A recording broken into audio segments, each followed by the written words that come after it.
This episode of Jump In is going to be slightly different in that I'll be extending my coverage of a character beyond the New 52.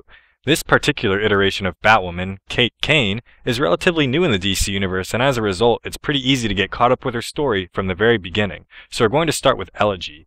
Elegy is a book collecting Detective Comics 854 through 860 and acts as a superb introduction to the character. You can also check out Detective Comics 861 through 863 if you're interested, which features a great dual narrative including Batman and Batwoman.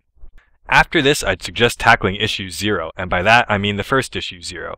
For Batwoman there happens to be two, one that was released before the New 52 and one that was released after. Make sure you don't get the two mixed up, otherwise certain things could be confusing. Upon reading the first issue 0, we move on to the New 52, which is where things really begin to pick up, but before you'll get the chance to grasp the depth of Kate's character, explore her fascinating relationships, or marvel at the often paranormal cast of characters, you'll likely be immediately floored by the art.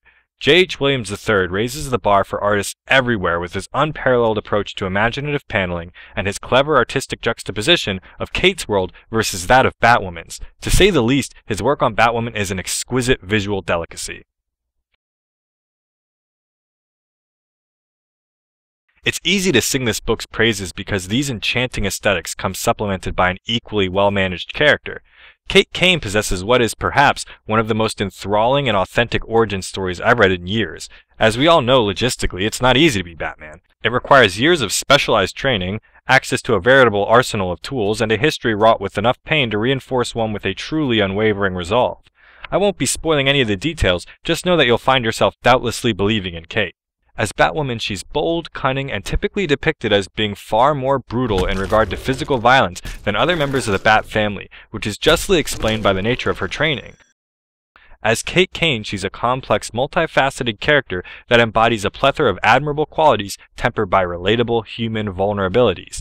Her capability to believably exhibit ferocity and tenderness, her tendency to shift from stubborn to goofy, and her ability to soldier on yet occasionally break down paints a more convincing picture of a genuinely human character than most others I've read post-New 52. Kate also received a bit of media buzz because she happens to be a lesbian. However, this doesn't define her, nor does it serve as the primary motivation for her actions. The writers don't make a spectacle of this fact as other authors have done with diversity in the past. All in all, Batwoman is exemplary in just about every category and has been among the most consistently impressive characters since her reinvention years ago. I definitely recommend getting caught up and jumping into this series as soon as possible. If you missed which issues pre-New 52 to check out, I've listed them in the section below. And remember, whether you've read it before or checked it out for the first time as a result of this video, let me know what you think of Batwoman. Next week, I'll be covering a character who's popular for being unpopular, so make sure to check out InjusticeSociety.com for all the latest Jump In updates and more.